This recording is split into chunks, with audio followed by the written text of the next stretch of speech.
Hi, my name is Ridwaan Harris. I'm the president of Madinatul Uloom Islamic Centre, which is a mosque and a supplementary school based in the heart of Bradford in Manningham. This mosque was set up around in the early 1980s and was founded by some of the first generations of Muslims that migrated to the UK.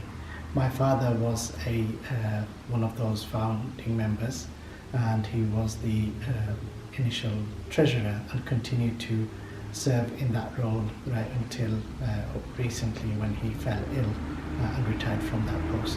Our religious teacher, Maulana Abdul Qadir, started a Quran class in our attic actually, and where he started the lessons for students to learn Quranic Arabic and have a basic understanding of Islam.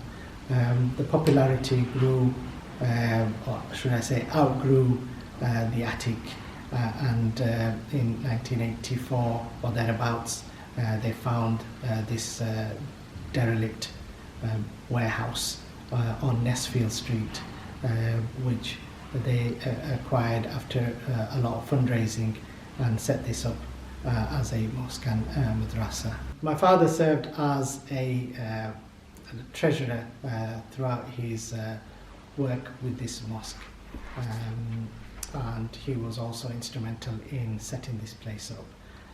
He worked voluntarily and helped to serve as a van driver back in the 80s to bring students to this mosque to study Quran when there were not as many mosques as there are currently in Bradford. So he would drive to places like Pudsey, up to Heaton, go up to Great Horton and pick up children to bring them to study religious studies and to learn how to read the Quran. This was during the 80s and early 90s when there were mosques, but there weren't many madrasas, the supplementary schools where kids studied the Quran.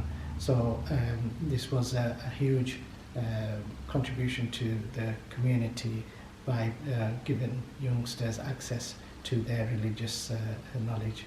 I suppose the first generation of Muslims felt that it was important to preserve their identity as Muslims in those days when a lot of the youngsters were facing racism. They were a minority within large schools. Thousands of students have studied here over the decades that this has been operating, and now that the first generation, some of whom are no longer with us, and those who remain are in their 80s, are no longer able to provide the time and effort needed to run a busy mosque and madrasa like this. They've recently handed over the responsibilities to the next generation.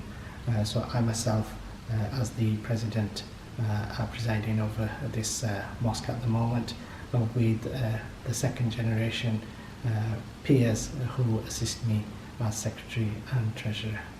I suppose when we reflect back now, we see that if it wasn't for institutions like these, maybe a bit run down and lack of facilities, they were instrumental in helping the second and third generation preserving their identity as Muslims in Britain.